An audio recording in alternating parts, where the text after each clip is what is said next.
ஸ்ரேயப்பதியாகிய பகவான் எவன் நம் எல்லோரினுடைய ஹிருதயத்திலும் அந்தராத்மாவாக ஊடுருவி திகழ்ந்து கொண்டிருக்கிறானோ அவனையும் மனிதர்களிலேயே சிரேஷ்டமான நரனையும் தேவி சரஸ்வதியையும் பகவான் வேதவியாசரையும் நமஸ்கரித்து ஜய என்ற இந்த மகாபாரதத்தினுடைய எந்த இதிகாசமானது அதர்மத்தை தர்மம் வென்ற கதையாக இது அமைந்துள்ளதோ அந்த மகாபாரதத்தினுடைய இரண்டாவது பருவமான சபா பருவத்தில் நுழைந்து அதை நாம் பார்ப்போமாக.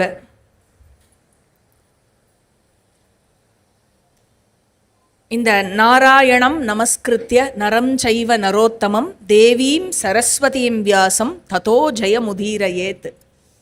ஜெயம் என்ற மகாபாரதமானது சொல்லப்படுகிறது அப்படிங்கிற இந்த ஸ்லோகம் மகாபாரதத்தினுடைய முதல் ஸ்லோகம் அப்படின்னு பார்த்தோம். நேச்சுரலி தேவீம் சரஸ்வதீம் வியாசம் நமஸ்கரிக்கப்படுகிறார்கள் அப்படின்னு சொன்னாக்க இது வியாசர் எழுதின ஸ்லோகமாக இருக்க முடியாது. இருந்தாலும் ட்ரெடிஷ்னலி இந்த ஸ்லோகமானது முதல் ஸ்லோகமாக சொல்லி மகாபாரதமானது தொடங்கப்படுவது அப்படிங்கிறது ஆதி பருவத்துக்கு மட்டும் இல்லை, 18 பருவங்களும் தொடங்கும் பொழுது இந்த ஸ்லோகத்தை சொல்லி தான் புஸ்தகத்தில் அந்த பருவங்களை தொடங்குறா. ஸோ இந்த சபா பருவம் மகாபாரதத்தினுடைய 18 பருவங்களில் இரண்டாவது பருவம் அப்படின்னு பார்த்தோம். இதில் 10 உபபருவங்கள் உள்ளன. மகாபாரதத்தினுடைய 18 பருவங்களில் இரண்டாவது பருவமான இந்த சபா பருவம் என்பது 10 உபபருவங்களை உள்ளடக்கியது.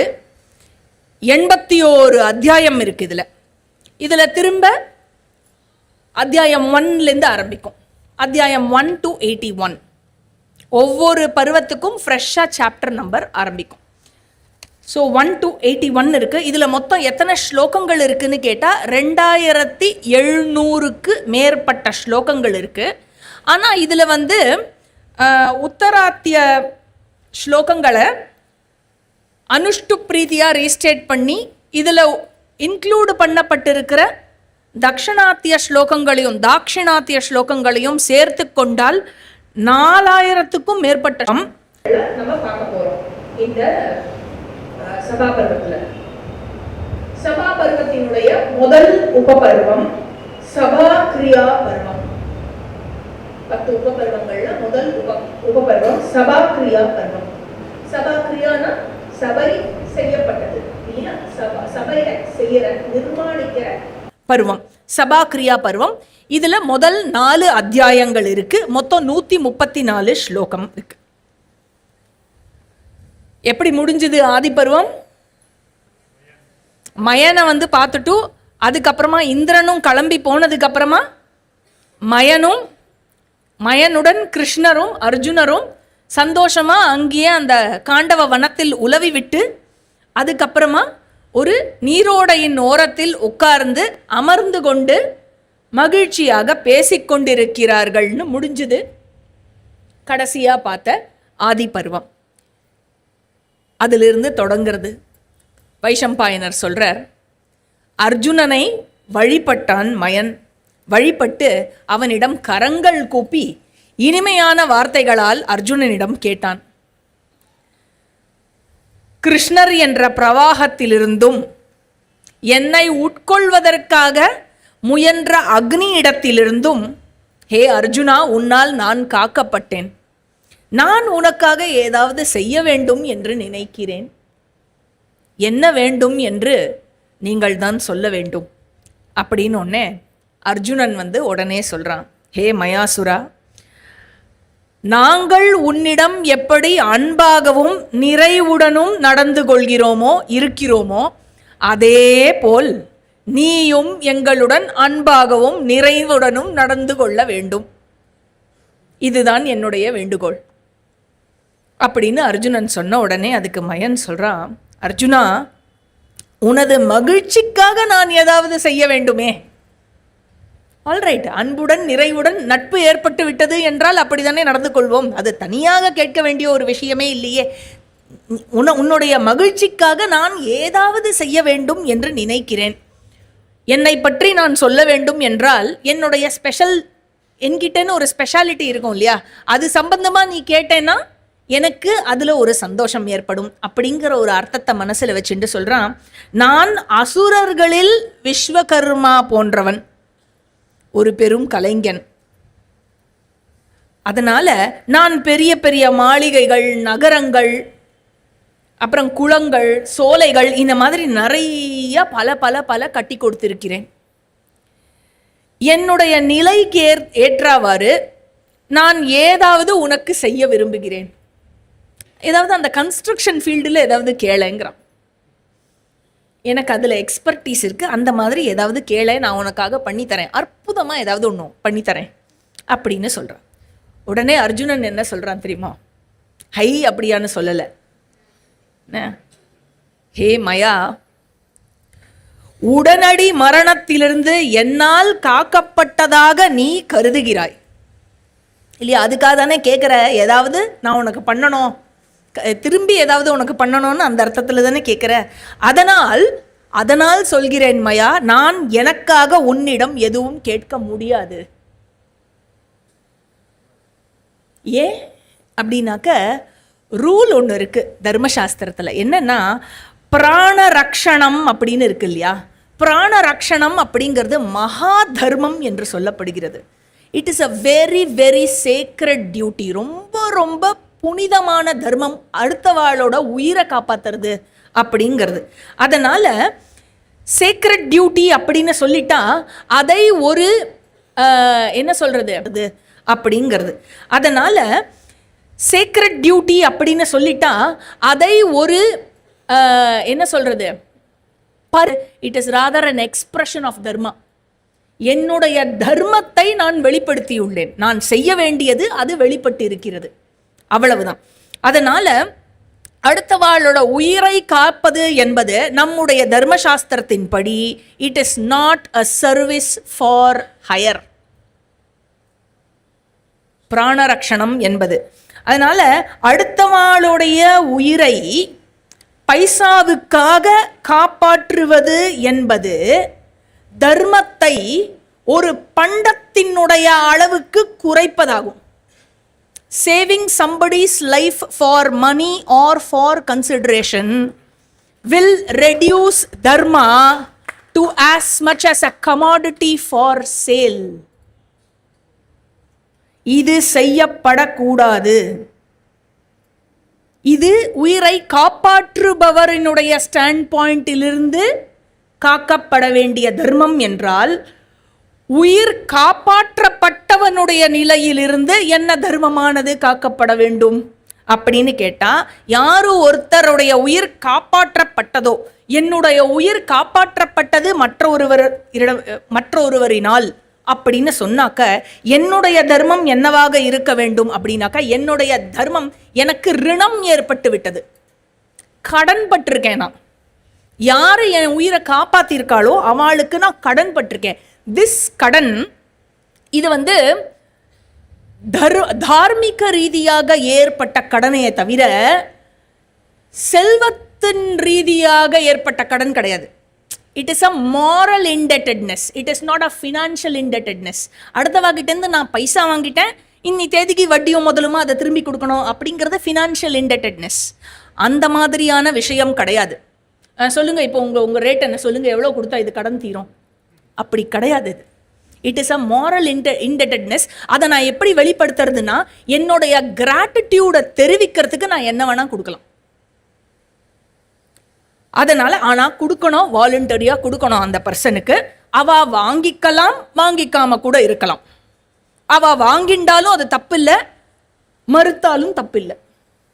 ஆனா அவ டிமாண்ட் பண்ணக்கூடாது. அதுதான் முதல்ல பார்த்த தர்மம் இல்லையா? தர்ம சாஸ்திரம் it severely criticises, especially Manusmriti இருக்கு இல்லையா, சிவியர்லி இட் கிரிட்டிசைசஸ். என்னென்ன அப்படின்னா, எதையெல்லாம் விற்கக்கூடாது அப்படின்னாக்க, அறிவை விற்கக்கூடாது, நம்பர் 1. வேத மந்திரத்தை விற்கக்கூடாது, நம்பர் 2. புண்ணியமான தர்மங்களை, அடுத்தவாளோட உயிரை காப்பாத்துற பிராணரக்ஷணம் போன்ற புண்ணியமான தர்மங்களை விற்கக்கூடாது. இன்ஃபேக்ட் சில இடங்கள்ல பாலை விற்கக்கூடாதுன்னு சொல்றது. பால், குடிக்கிற பால் விற்கக்கூடாது, அந்த மாதிரியெல்லாம் ரூல்ஸ் இருக்கு. இன்ஃபேக்ட் இன்னும் நிறையா ஸ்ட்ரிஞ்சன்ட் ரூல்ஸ் பிராமணாளுக்கு இருக்கு, ஃபார் இன்ஃபர்மேஷன். சரியா?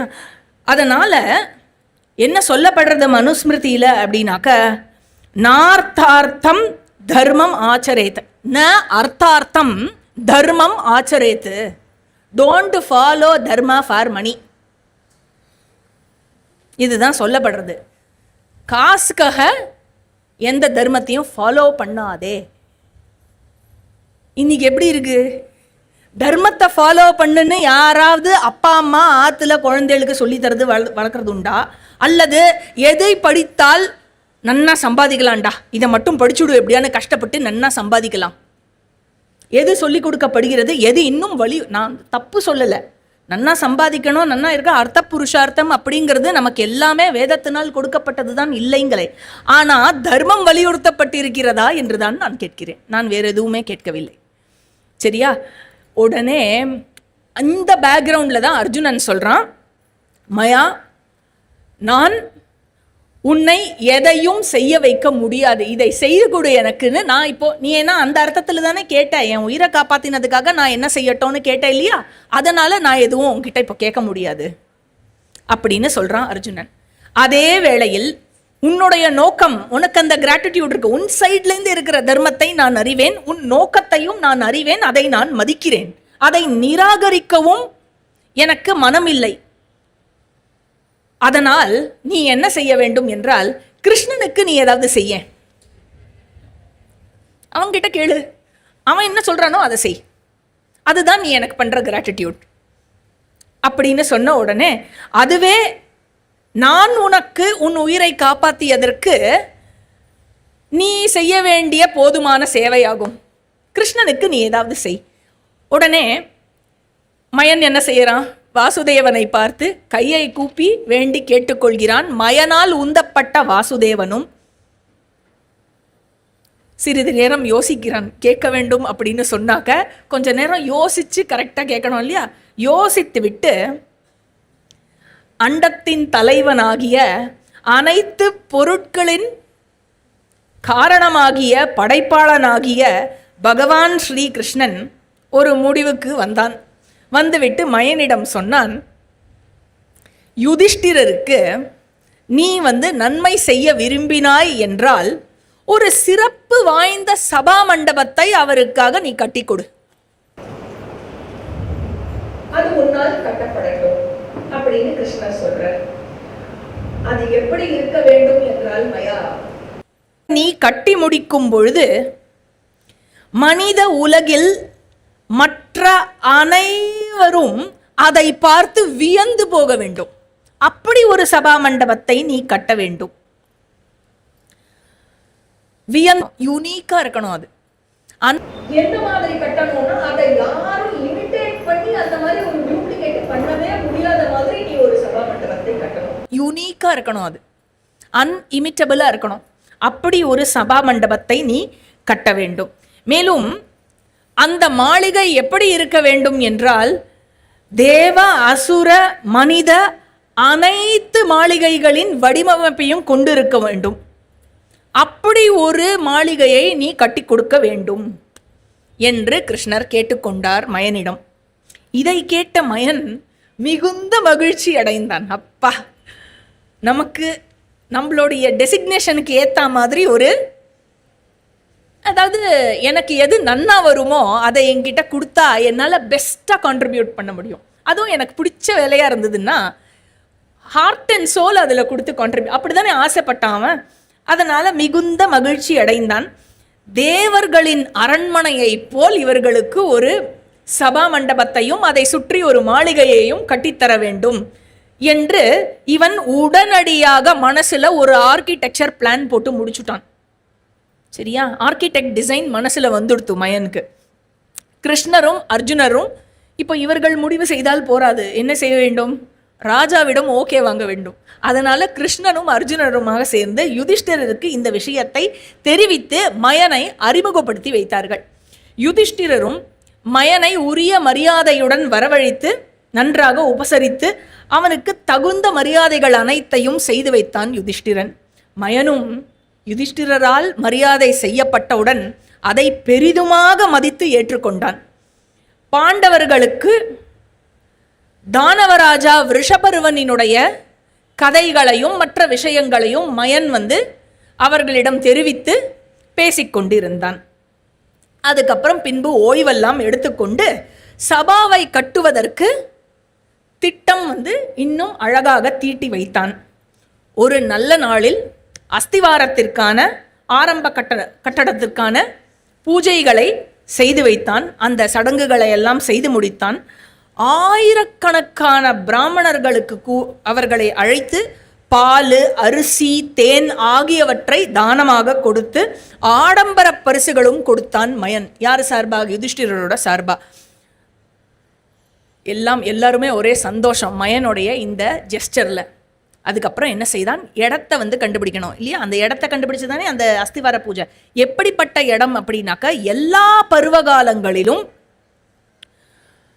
அது ரொம்ப அஃபெக்ட் ஆகாத அளவுக்கு இருக்கிற ஒரு பொருத்தமாக இருக்கிற ஒரு இடமாக அதை தேர்ந்தெடுத்தான். அந்த நிலத்தை தேர்ந்தெடுத்து அதில் சபா மண்டபம் மட்டும் எந்த லெங்த் அண்ட் பிரெத்தில் இருந்தது அப்படின்னா, எந்த ஏரியாவில் சபா மண்டபம் இருந்தது அப்படின்னாக்க 5000 முழ சதுரடி,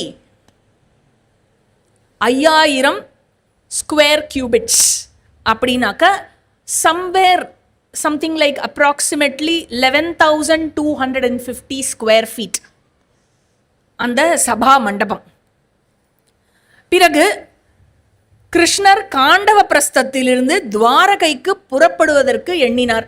வைஷம்பாயனர் எப்படி சொல்றாருன்னா, கிருஷ்ணருக்கு அப்பாவை பார்க்கணும்னு தோணித்து, அதனால அப்பாவை போய் பார்க்கணும், ரொம்ப நாள் ஆச்சு, நான் துவாரகைக்கு கிளம்புறேன்னு சொல்லிட்டு அவர் கிளம்பினார். கிளம்பும் பொழுது முதல்ல அத்தை குந்தியினுடைய பாதங்களில் தன்னுடைய தலையை பணிந்து வைத்து வணங்கினார். அதற்கப்புறம் யார் இருக்கா? பிளட் ரிலேஷனுங்க, சுபத்ராவிடம் தங்கையிடம் சென்று கிருஷ்ணரோட கண்களில், சுபத்ரா கண்ணில் தண்ணியா, கிருஷ்ணருடைய கண்கள் எல்லாம் ஜலமா, தங்கையை பார்த்து விடை பெறுவதற்கு மனமே இல்லாமல் தங்கைக்கு நல்ல ஆசிகளை கூறி விடை பெற்றார். புரோகிதரான தௌமியரை தகுந்த முறையில் வணங்கினார். திரௌபதிக்கு ஆறுதலை சொல்லி விடை பெற்றார். புறப்பாட்டிற்கு முன்பு செய்ய வேண்டிய அனைத்து சடங்குகளையும் எல்லாவற்றையும் முடித்து கொண்டு தன்னை நன்றாக அலங்கரித்து கொண்டு ஆடை, ஆபரணங்கள், வாசனை திரவியம், என்ன லிஸ்ட்டு, அவர் எப்படி அலங்காரம் பண்ணிட்டாரு அப்படின்னு எல்லாவற்றையும் அலங்காரம் செய்து கொண்டு வெளியில் இறங்கினார். பிராமணர்கள் ஆசிகள் கூற மலர்களை தூவி அவர்களுக்கு அவர் மேல், கிருஷ்ணர் மேல் வாரி பொழிய, அந்த மாதிரி அவர் விடை பெற்று அவருடைய தங்க ரதத்தில் ஏறினார். அந்த தங்க ரதம் எப்படி இருந்தது அப்படின்னாக்க, அந்த தேரில் சாருங்க வில்லும், கிருஷ்ணருடைய வாளும், சுதர்சன சக்கரமும், கதாயுதமும், மற்ற எல்லா ஆயுதங்களும் இருந்தன. மேலும் அந்த தேரில் உங்களுக்கு முன்னாடி ஆதிபர்வத்தோட இனிஷியல் ஸ்டோரிஸ் ஞாபகம் இருந்ததுன்னா, அந்த தேரில் கருடனினுடைய கொடியானது பட்டொளி வீசி பறந்தது, கருட துவஜமானது பறந்தது. அதுக்கப்புறம் 2 குதிரை, சைபியன் அண்ட் சுக்ரீவன் என்ற குதிரைகள், கிருஷ்ணருடைய 2 குதிரைகள் அந்த தேரில் பூட்டப்பட்டிருந்தன. கிருஷ்ணர் அப்படி தேரில் ஏறி உக்காந்தோடனே, கிருஷ்ணருடைய தேர்ப்பாகன் பேர் தாருகன்னு பேர், தாருகன் ரெடியாக இருந்தான் தேரை எடுக்கிறதுக்கு. கிருஷ்ணர் ஏறி தேரில் ஏறி உக்காந்த உடனே யுதிஷ்டிரர் என்ன பண்ணாராம், அவர் ஃப்ரண்ட்டில் ஏறிண்டு தாருகன் கையிலிருந்து அந்த கடிவாளத்தை வாங்கிட்டு தாருகன் பக்கத்துலேயே நின்றுருந்தானா, யுதிஷ்டிரர் வாங்கிட்டு உக்காந்துட்டாராம். பின்னாடியே அர்ஜுனன் தேரில் ஏறி, தேரெல்லாம் இந்த குட்டியாலாம் இருக்காதுன்னு, ஆட்டோ மாதிரிலாம் இருக்காது சரியா, நன்னா பெருசாக இருக்கும் தேரே நன்னா இந்த ரூம் சைஸுக்கு இருக்கும் சரியா. தேரில் அர்ஜுனன் ஏறிக்கொண்டு கிருஷ்ணரை வலம் வந்தானாம். வலம் அதற்கப்புறம் என்ன செய்தானாம், தங்க பிடி வைத்த வெண்சாமரத்தை எடுத்து வீசினானாம் கிருஷ்ணனுக்கு. அப்படியே பீமனும் இரட்டையர்களும் ஏறிக்கொண்டு அப்படியே நகரத்தில் வலம் வந்து அவர்கள் சென்றாராம். எப்படி கிருஷ்ணர் பார்க்கறதுக்கு இருந்தார் அப்படின்னா வைஷம்பாயனர் சொல்றார், சீடர்களால் சூழப்பட்ட குருவை போல் கிருஷ்ணன் திகழ்ந்தான் அப்படிங்கிறார். அதுக்கப்புறம் என்ன ஆச்சு, ஒரு 2 மைல் தூரத்துக்கு, அரை யோஜனை தூரத்துக்கு இவர்கள் எல்லோரும் மாறி மாறி கட்டி பிடித்து காலில் விழுந்து உச்சி நுகர்ந்து இதுவே அழின்றது தான் இவாளுக்குள்ள இந்த தேரில். இப்படியே சென்றது 2 மைல். அதுக்கப்புறம் அடுத்த சந்திப்பை உறுதி செய்து கொண்டு விட்டு பாண்டவர்கள் தொடராமல் தேரிலிருந்து இறங்கி விட்டார்கள். தங்கள் பார்வையிலிருந்து கிருஷ்ணன் மறையும் வரை அவனையே பார்த்து கொண்டிருந்தார்கள். அவர் பின்தொடராவிட்டாலும், அதாவது பாண்டவர்கள் கிருஷ்ணனை பின்தொடராவிட்டாலும் பாண்டவர்களின் மனமானது கிருஷ்ணனையே பின்தொடர்ந்து சென்றதாம். வீரன் சாத்தியகியினால் தொடரப்பட்டான். கிருஷ்ணன் விரைவாக துவாரகைக்கு சென்றான். மகிழ்ச்சியுடன் தன்னுடைய சொந்த நகரத்தை அடைந்த கிருஷ்ணன் தாயையும் தந்தையையும் வணங்கினான். அதற்கப்புறம் அண்ணன் பலராமனை வணங்கினான். அதுக்கப்புறம் கிருஷ்ணரை வந்து எல்லோரும் நமஸ்கரித்து எல்லாரையும் வாரி அணைத்து உச்சி நுகர்ந்தாராம். யாரெல்லாம் அப்படின்னா பிரத்யும்ன, சாம்ப, நிஷட, சாருதேஷ்ண, கத, அனிருத்த அண்ட் பானு, இவர்கள் அனைவரும் தன்னோட குழந்தைகள், பேரன்மார்கள், அப்புறம் மற்ற யாதவர்கள் அனைவரும் எல்லோரையும் வாரி அணைத்து உச்சி நுகர்ந்து விட்டு ருக்மிணியை காண்பதற்காக அந்தப்புரத்தில் சென்றான் கிருஷ்ணன். அதுக்கப்புறம் இங்கே என்னாச்சு, இது துவாரகையில் நடந்ததா. இந்திரபிரஸ்தத்தில் என்னாச்சு, மயன் வந்து அர்ஜுனன் கிட்ட சொல்றான், நான் இப்பொழுது உன்னிடம் இருந்து விடைபெற்று கொண்டு ஒரு ஷார்ட் பிரேக்கு, விரைவில் திரும்ப வருகிறேன். நான் எங்கு செல்கிறேன் என்றால், அர்ஜுனா, கைலாச மலைக்கு வடக்கில் மைனாக்க மலை என்ற ஒரு மலை இருக்கிறது. ஞாபகம் இருக்கா? மைனாக்க மலை ராமாயணத்தில் பார்த்தோமே. ஸோ மைனாக்க மலை என்ற ஒரு மலை அதன் அருகில் உள்ளது. மைனாக்க மலை அந்த ரேஞ்ச், அது ஆக்சுவலாக மைனாக்க மலைங்கிறது. அந்த மைனாக்க மலைக்கு பக்கத்தில் பிந்து சரஸ் என்ற ஒரு சரோவரம் இருக்கிறது. அந்த சரோவரத்தினுடைய கரையில் ஒரு முறை தானவர்கள் வேள்வி செய்தார்கள். அப்பொழுது நான் ஒரு விசித்திரமான அழகான ரத்ன கலசத்தை ஒன்று நிர்மாணித்து அவர்களுக்கு கொடுத்தேன். அந்த கலசம் பிந்து சரோவரின் அருகில் உள்ள அந்த இடத்தில் தான் வைக்கப்பட்டிருக்கிறது. யாருடைய கஸ்டடியில் அது இருக்குன்னா, தன்னை சத்தியத்திற்காக அர்ப்பணித்த ராஜா ரிஷபர்வனின் சபையில் அது இருக்கிறது. அந்த நிதியில் தானவ மன்னனால் பயன்படுத்தப்பட்ட ஒரு கதாயுதம் ஒன்று இருக்கிறது அர்ஜுனா. அது நல்ல வலுவும் எடையும் கொண்ட ஒரு கதாயுதம். பல வண்ணங்களை கொண்டது. அதோடைய குமிழ் வந்து தங்கமாக இருக்கும். பல வண்ணங்களை கொண்டதுன்னா நிறைய ரத்னங்கள் பதிக்கப்பட்ட கதையாக இருக்கும். குமிழ் வந்து தங்கமாக இருக்கும். எதிரிகளை கொல்ல வல்லது. அண்ட் அது எப்பேற்பட்ட பவர்ஃபுல் கதாயுதம்னா 100 கதாயுதத்தினுடைய சக்தியை கொண்டது அந்த ஒரு கதாயுதம். அதற்கு சமமானது. உன்னுடைய காண்டீவம் உனக்கு பொருந்தி இருப்பது போல் இந்த கதாயுதம் பீமசேனனுக்கு மிக பொருத்தமாக இருக்கும் என்றுதான் நான் நினைக்கிறேன். அங்கு வருணனிடம் இருந்து வந்த தேவதத்தம் என்ற பெயரை கொண்ட ஒரு பெரும் ஒலியை எழுப்பும் ஒரு சங்கு இருக்கிறது. அவை அனைத்தையும் நான் உனக்காக கொண்டு வந்து தர வேண்டும் என்று நினைக்கிறேன் அப்படின்னு சொல்லிவிட்டு அந்த மயனானவன் அந்த மைனாக்க மலையில் ஹிரண்யஸ்ருங்கம் என்ற ஒரு பீக் இருக்கு. அந்த சிகரத்தின் அருகிலுள்ள பிந்து சரோவரத்தில், அந்த தடாகத்தில், அங்குதான் பகீரதன் வந்து கங்கை வர வேண்டும் என்று தவம் செய்த இடம் அது. அந்த கங்கையினுடைய கரையில் தான், கங்கை விட்டு பகீரதன் கூட்டிட்டு வந்ததுனால அவளுக்கு பாகீரத்தின்னு பேரு. அந்த பாகீரத்தியினுடைய கரையில் தான் இந்திரன் 100 வேள்விகளை செய்திருக்கிறான் ஒரு காலத்தில். ரத்னங்களால் ஆன கம்பங்களும் தங்கத்தால் ஆன பல பலிபீடங்களும் அவன் செய்த அந்த யஜ்ஞத்தின் ஒரு சின்னமாக அங்கு வைக்கப்பட்டிருக்கின்றன. மகாதேவனும் தன் வசிப்பிடத்தை அங்கேதான் அமைத்து கொண்டான் அப்படிங்கிறார் யாரு? வைஷம்பாயனர் சொல்லிட்டு இருக்கிறது. இது அங்குதான் நரனும் நாராயணனும் பிரம்மனும் யமனும் சிவனும் 1000 யுகங்கள் முடியும் பொழுது அங்குதான் வேள்விகளை செய்வார்கள். அங்கேதான் வாசுதேவன் கிருஷ்ணனும் அறத்தை நிறுவுவதற்காக அர்ப்பணிப்புடன் பல பல வேள்விகளை, நீண்ட வேள்விகளை செய்திருக்கிறான். அங்கே கேசவனால் 1000 கணக்கிலும் 10,000 கணக்கிலும் தங்க மாலைகளால் அலங்கரிக்கப்பட்ட வேள்வி கம்பங்கள், வேள்வி பீடங்கள் வைக்கப்பட்டிருக்கின்றன. கிருஷ்ணர் பண்ணதினுடைய அடையாளமாக இதெல்லாம் அங்கே இருக்கு அப்படின்னு வைஷம்பாயனர் சொல்றார். ஹே ஜனமேஜயா, அங்கே சென்ற மயன் என்ன செய்தான்? கதாயுதத்தையும் சங்கையும் மன்னன் விஷபருவனுக்கு சொந்தமான பளிங்கினால் ஆன பல பல அற்புதமான பொருட்களையும், பளிங்குன்னா என்ன தெரியுமோ? கிறிஸ்டல், கிறிஸ்டல் அந்த குவாட்ஸ்னு சொல்லுவா, கிளியர் குவாட்ஸ்னு சொல்லுவாள், அதால் ஆன பல பல அற்புதமான பொருட்களையும் எடுத்துக்கொண்டு வந்தான். அவைகள் எல்லாம் யக்ஷர்களாலும் ராட்சசர்களாலும் காக்கப்பட்ட பெரும் செல்வங்களாகும். அதை அவர்களிடம் இருந்து பெற்றுக்கொண்டு அர்ஜுனனுக்காக தூக்கி கொண்டு வந்தான்.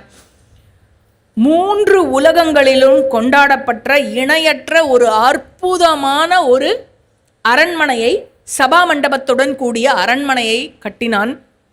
யாரு? மயன். அந்த கதாயுதத்தை பீமனிடம் கொடுத்தான். அற்புதமான அந்த தேவதத்தம் என்ற சங்கத்தை அர்ஜுனனிடம் கொடுத்தான்.